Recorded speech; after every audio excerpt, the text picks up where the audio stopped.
नमस्कार दोस्तों, मेरे इस YouTube चैनल में एक बार फिर से आपका स्वागत है। आज फिर हम बात करेंगे एक नए विषय पर। जैसे मैं हमेशा आपसे संवाद करता रहता हूं ज्योतिष के अलग अलग विषयों पर, और कोशिश करता हूं कि ज्योतिष के प्रति एक जागरूकता सब में फैले। जो भ्रम ज्योतिष और ज्योतिषों को लेकर के समाज में व्याप्त है, एक बहुत बड़े वर्ग में व्याप्त है, वो भ्रम दूर हो। जिस सोच के साथ हमारे ऋषि मुनियों ने ये उपहार हमें दिया है, इसकी सही उपयोगिता तभी सार्थक होगी जब हम सब लोग इसको सही स्वरूप में एक्सेप्ट करेंगे और इसे सही दृष्टिकोण से देखेंगे। आज हम बात करेंगे मंगल इन 8th हाउस, यानी मार्स इन 8th हाउस। अगर मंगल जन्म कुंडली के 8वें स्थान में हो तो क्या होगा? अगर मंगल जन्म कुंडली के 8वें स्थान में होता है तो वो कुंडली मांगलिक कहलाती है। मांगलिक अर्थात जब हम विवाह के लिए वर वधू का मिलान करते हैं और कुंडली में मंगल किसी भी एक कुंडली में 8वें स्थान में हो तो वो कुंडली मांगलिक होती है। और ऐसी परिस्थिति में उस बात को ध्यान रखते हुए कुंडलियों का मिलान किया जाना चाहिए। बहुत से लोगों में एक भ्रांति है कि अगर कुंडली मांगलिक है तो सामने वाली कुंडली भी मांगलिक होना आवश्यक है। ऐसा जरूरी नहीं। बहुत सारे ऐसे कॉम्बिनेशंस होते हैं जिन परिस्थितियों में उन कॉम्बिनेशंस के चलते मांगलिक कुंडली का भी एक गैर मांगलिक कुंडली के साथ मिलान किया जा सकता है, अर्थात उस विवाह को ग्रीन सिग्नल दिया जा सकता है। अतः आवश्यक नहीं कि दूसरी कुंडली भी मांगलिक ही हो। जिस कुंडली में हम मंगल को 8वें स्थान में देखते हैं, अर्थात जो कुंडली मांगलिक होती है, मंगल के अलावा भी, मंगल अगर 8वें स्थान में नहीं है, कहीं और भी है, 12वें स्थान में, पहले में, चौथे में, तो भी वो कुंडली मांगलिक कहलाएगी। और उस परिस्थिति में ही उस कुंडली में कुछ ऐसे कॉम्बिनेशंस हो सकते हैं, जैसे फॉर एग्जांपल कि गुरु की मंगल पर दृष्टि आ रही हो, एक उदाहरण दिया मैंने, तो भी हम ये मान करके चलें कि वो कुछ कुंडली वाले व्यक्ति का विवाह किसी ऐसे व्यक्ति से हो सकता है, यानी उस कुंडली का मिलान किसी ऐसी कुंडली से किया जा सकता है जो गैर मांगलिक हो। ऐसे बहुत सारे कॉम्बिनेशंस हो सकते हैं, तो सोच समझ करके कुंडलियों का मिलान किया जाना चाहिए। कई बार ऐसा होता है कि हम ऐसे किसी व्यक्ति से कुंडली का मिलान करवा लें जिसे पूरा ज्ञान नहीं हो मिलान का, या हम कंप्यूटर पर देख करके या किसी ऐप के थ्रू कुंडली का मिलान कर लें। उस परिस्थिति में ऐसा होता है कि या तो हम एक अच्छे रिश्ते को छोड़ देते हैं या एक कमजोर रिश्ते को यस कर देते हैं, जिसके दूरगामी परिणाम नकारात्मक हो सकते हैं। तो इन बातों का बहुत गहराई से ध्यान रखना चाहिए। और बहुत सारे ऐसे कॉम्बिनेशन हैं, वहां आवश्यक नहीं कि कुंडली सामने वाली मांगलिक ही हो तो ही इस विवाह के लिए ग्रीन सिग्नल होगा, या ये वाली कुंडली भी जो है उसमें मंगल भले ही 8वें, 7वें, चौथे, पहले 12वें स्थान में मंगल हो तो भी उस कुंडली में वो मंगल दोष कहलाएगा या वो मंगल मांगलिक कुंडली ही कहलाएगी, ऐसा आवश्यक नहीं है। बहुत सारे कॉम्बिनेशन होते हैं, ऐसे परिहार होते हैं जहां पर वो मंगल दोष कैंसिल हो जाता है, वो मंगल इनइफेक्टिव रहता है, अर्थात वो 8वें स्थान में या उन स्थानों में जहां मंगल दोष लगता है होकर भी वो नकारात्मक प्रभाव ना दे। इस बात का विशेष रूप से ध्यान रखें। वापिस आते हैं हमारे मार्स इन 8th हाउस वाले कॉम्बिनेशन पर। सबसे पहले समझे हम कि 8th हाउस क्या होता है। 8वां स्थान कुंडली का एक नकारात्मक भाव माना गया है। जन्म कुंडली में लग्न भाव से जब आप प्रारंभ करते हैं तो सारे भाव बहुत अच्छे होते हैं। पहला जो स्पीड ब्रेकर आता है वो आता है 6ठे भाव पर, अर्थात 6ठा भाव खराब भाव माना गया है। इसके बाद फिर गाड़ी आगे बढ़ती है तो दूसरा जो खराब भाव है वो 8वां भाव माना गया है, और तीसरा जो खराब भाव है वो माना गया है 12वां भाव। बात चूंकि हम 8वें स्थान की कर रहे हैं, इसलिए 8वें भाव के बारे में ही समझेंगे कि 8वां स्थान जो है उसका संबंध मृत्यु, एक्सीडेंट, दुर्घटना, कई प्रकार के अवरोध, इन सब के साथ जोड़ा गया है। दरअसल जब आप एक राशि चक्र की कुंडली बनाते हैं, सामान्य राशि चक्र की 1 से लेकर के 12वें स्थान तक की, तो जो वहां 8वां स्थान आता है उस 8वें स्थान में जल तत्व आता है, यानी वृश्चिक राशि होती है। और तत्वों के बिना ज्योतिष अधूरा है। हम सब लोग पंच तत्वों से बने हैं, हर चीज संसार में पंच तत्वों से जुड़ी हुई है और अंत भी सबका पंच तत्वों में ही विलीन होकर के होना है, सर्वविदित सत्य है। इसलिए पंच तत्वों का संतुलन बहुत आवश्यक है, चाहे वो कुंडली हो, चाहे वास्तु हो, चाहे जीवन का कोई और एरिया हो।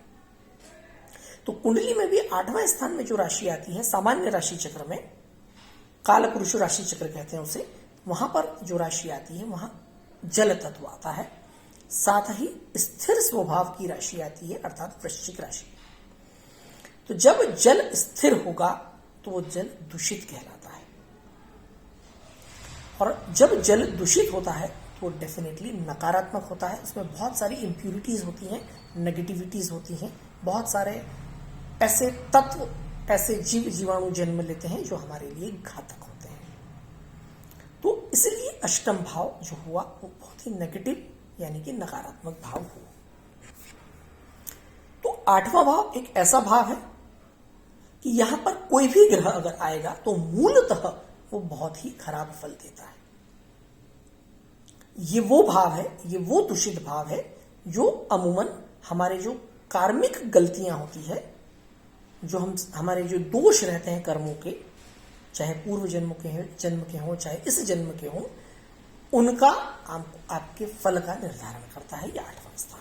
इसलिए जो भी ग्रह इस 8वें स्थान में आता है वो 8वां स्थान में आकर के खराब फल ही देता है। पर चूंकि मंगल इसी भाव का स्वामी है, अर्थात इस भाव में आने वाली राशि का स्वामी है सामान्य राशि चक्र में, उसका फल थोड़ा सा अलग हो जाता है। कैसे समझे?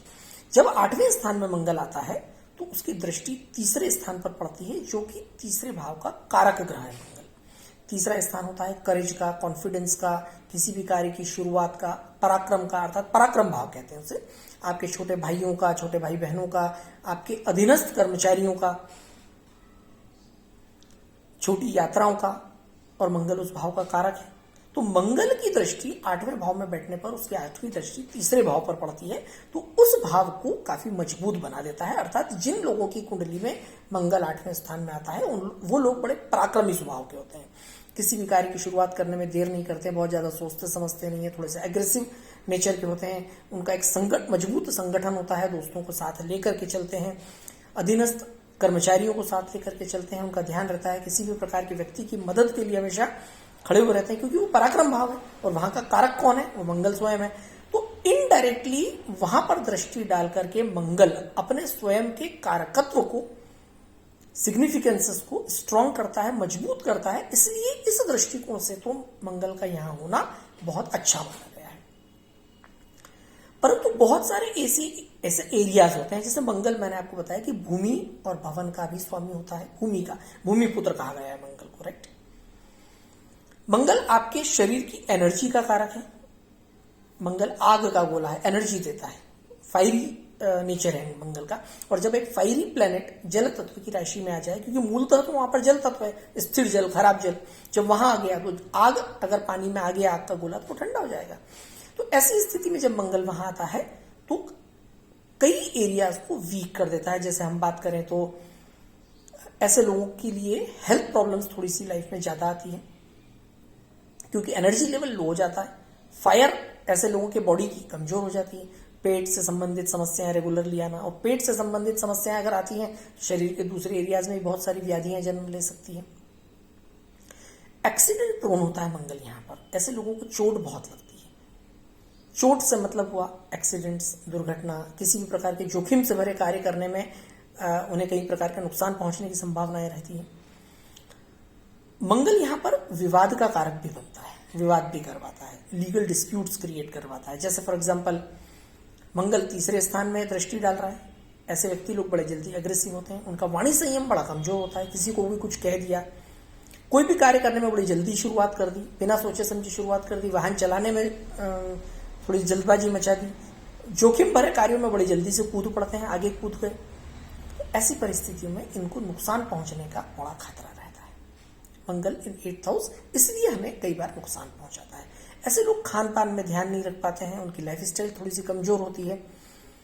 अमूमन लेटर एज में धीरे धीरे आगे संभावनाएं रहती है कि वो सब चीज ठीक हो जाए। गुप्त स्वभाव बहुत रहता है ऐसे लोगों का। गुप्त स्वभाव मतलब कई रिलेशंस ऐसे हो सकते हैं जैसे किसी के साथ मित्रता है तो वो दूसरे मित्रों को शेयर नहीं करेंगे कि मेरा वो दोस्त भी है। एक उदाहरण दिया। कई कार्य ऐसे करते हैं जो वो गुप्त तरीके से करते हैं।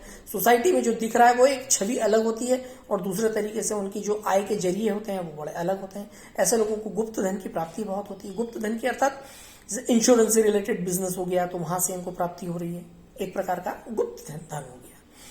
जो मेन सोर्स ऑफ इनकम जो सोसाइटी में दिखाई दे रहा है उसके अलावा बहुत बड़ा एक एरिया होता है जहां से इनको प्रॉपर्टी एरिया से इनकम्स होती रहती है।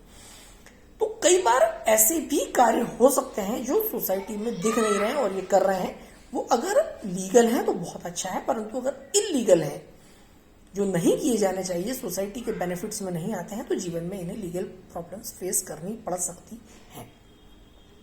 किसी भी कार्य की शुरुआत बहुत जल्दी कर देना, एकदम से जल्दबाजी में कोई बिजनेस शुरू कर देना, बिना सोचे समझे कोई व्यापार की शुरुआत कर दे, उस क्षेत्र का नॉलेज नहीं है, अधीनस्थों को साथ में लेकर के चलने के चक्कर में उनके भरोसे रह करके कोई डिसीजन ले लिया, वो सारे एरियाज जो है बहुत ज्यादा इन्हें नुकसान पहुंचा सकते हैं, दिक्कत आती है। अर्थात एक तरह से देखें तो मंगल लग्न भाव का स्वामी है, क्योंकि कालपुरुष राशि चक्र में पहली राशि आती है मेष, अर्थात मंगल आपकी एनर्जी लेवल को, आपकी शारीरिक ऊर्जा को रिप्रेजेंट करता है, और वो जब 8वें स्थान में आ गया तो आपके लिए एक नेगेटिव कॉम्बिनेशन क्रिएट कर रहा है। वो कॉम्बिनेशन क्या हुआ, जो आपको डिस्प्यूट्स भी आपके लिए क्रिएट कर सकता है, आपके लिए स्वास्थ्य समस्याएं भी पैदा कर सकता है, आपके लिए आर्थिक समस्याएं भी बड़ी पैदा कर सकता है। तो ऐसे लोग बड़े जल्दी अपनी गलतियों से,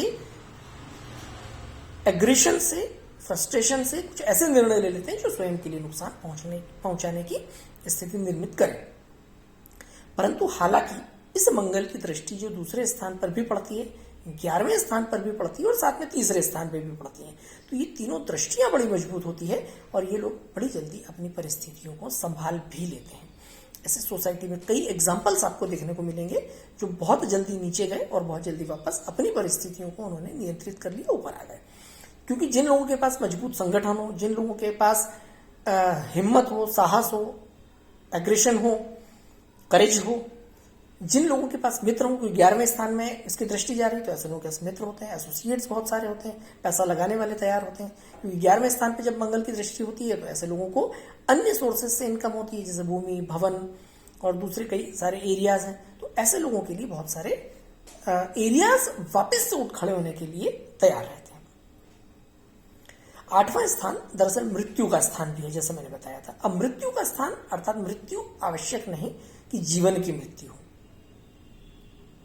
मृत्यु बहुत सारे इवेंट्स की भी हो सकती है, लाइफ के बहुत सारे एरियाज की भी हो सकती है। मंगल अगर 7वें स्थान का स्वामी हो और 8वें स्थान में आ गया तो वैवाहिक जीवन की एंड हो सकता है। ऐसे लोगों को विवाह में ब्रेकेज आने की संभावनाएं बनी रहती है, इसीलिए कहा जाता है कि मांगलिक कुंडली है। पर ये एक मांगलिक से अलग कॉम्बिनेशन हुआ। सप्तम का स्वामी अष्टम, यानी death of married life. Married life की डेथ होने से मतलब ये हुआ कि विवाह में किसी प्रकार का डिस्प्यूट आया, दोनों के बीच में ब्रेकअप हो गया। रिश्तों के बीच में डिस्प्यूट्स हो सकते हैं, ब्रेकअप्स हो सकते हैं। आप नौकरी करते थे, एक लाइफ को आपने एंड किया और बिजनेस शुरू किया। आप किसी एक प्रकार का बिजनेस करते थे, बिजनेस आपने एंड किया, नया बिजनेस शुरू किया। डाउनफॉल भी आ सकता है, वापिस आप उठ के खड़े हो सकते हैं, नया आपने ट्राई किया। तो ऐसे लोगों की लाइफ में ट्रायल एंड रन बहुत ज्यादा चलते रहते हैं, प्रयोगधर्मी लोग होते हैं ये लोग। आर्थिक स्थिति की भी परिस्थितियां हमेशा ऐसी रहती हैं, मजबूत भी होती हैं और कई बार बड़ी कमजोर स्थिति भी होती है, क्योंकि दृष्टि दूसरे भाव पर पड़ती है। तो दूसरे भाव में एनर्जी लेवल बहुत ज्यादा है, एनर्जी आती भी, यानी पैसे का फ्लो भी आया, हाथ खुला है, एनर्जी ज्यादा है, खर्च भी आपने बहुत कर लिया, एकदम से खर्च किया, बिना सोचे समझे निवेश कर दिया, बिना सोचे समझे आपने कहीं पर पैसा लगा दिया जहां से रिटर्न्स नहीं आए हैं प्रॉपर। तो फ्लक्चुएशंस, वॉलेटिलिटी लाइफ में ऐसे लोगों की बहुत ज्यादा रहती है।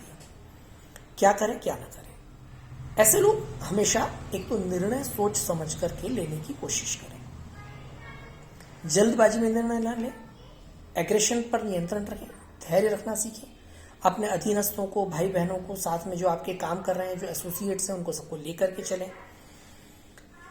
खान पान का, जीवन शैली का विशेष रूप से ध्यान रखें, नियमित रूप से व्यायाम करते रहें, जल्दबाजी में किसी प्रकार का निर्णय न लें, जोखिम भरे कार्य न करें, बहुत ज्यादा ध्यान रखें कि मंगल आपके अच्छे रिजल्ट दे रहा है या नहीं दे रहा है। मंगल अगर अच्छे रिजल्ट नहीं दे रहा है तो हनुमान जी की नियमित रूप से आराधना करें, एक दिन कम से कम मंगलवार के दिन उपवास करें, मंगल से रिलेटेड डोनेशंस करते रहें। मंगल वहां पर अगर बहुत वायलेंट है तो मंगल के और कई अन्य उपाय जो हो सकते हैं, जैसे मैंने आपको बताया उज्जैन में भाट पूजा होती है मंगल की, तो वो आप करवाते रहें अगर आपके नियरेस्ट है उज्जैन तो। या दूसरे और जो तरीके हो सकते हैं मंगल के, सोच समझ करके कार्य करें, बोले सोच समझ करके, वाणी संयम रखें, तो किसी प्रकार के डिस्प्यूट्स नहीं आएंगे, विवाद नहीं आएंगे। विवाद अगर होते हैं तो किसी भी प्रकार के विवाद को, चाहे वो फाइनेंशियल हो या किसी और प्रकार के, तो out of the court settle करने की कोशिश करें। किसी भी मैटर को लीगल ले जाने से बचने की कोशिश करें। खर्चों पर आपके विशेष करके नियंत्रण रखें, अदरवाइज ऐसी संभावनाएं पूरी तरह से बनती है कि ऐसे लोगों के धन कोष या जो आपके रिजर्व सेविंग्स हैं वो खर्च हो जाए, खाली हो जाए। बहुत सारी प्रॉब्लम्स आपको फेस करनी पड़ सकती हैं। तो लाइफ में ऐसे इवेंट्स रिपीटेडली ऐसे लोगों के आते हैं और उसका एक ही सबसे बड़ा उपाय है कि आप अपने आप पर नियंत्रण रखने की कोशिश करें। एक लाइन में, मार्च इज योर एनर्जी। और 8th हाउस ये जो है वो एक बहुत खराब स्थान है, खराब गड्ढा है जहां पर दूषित जल भरा हुआ है। उस एनर्जी को वेस्ट जाने से बचाएं। जितना आप अपनी ऊर्जा को, चाहे वो शारीरिक हो, मानसिक हो, वाणी की ऊर्जा हो, उसको बचा करके रखेंगे, उतनी ही ज्यादा वो ऊर्जा सकारात्मक कार्यों में खर्च होगी। इस बात का ध्यान रखें और मिलते रहेंगे अलग विषय पर अलग वीडियो में। Thank you.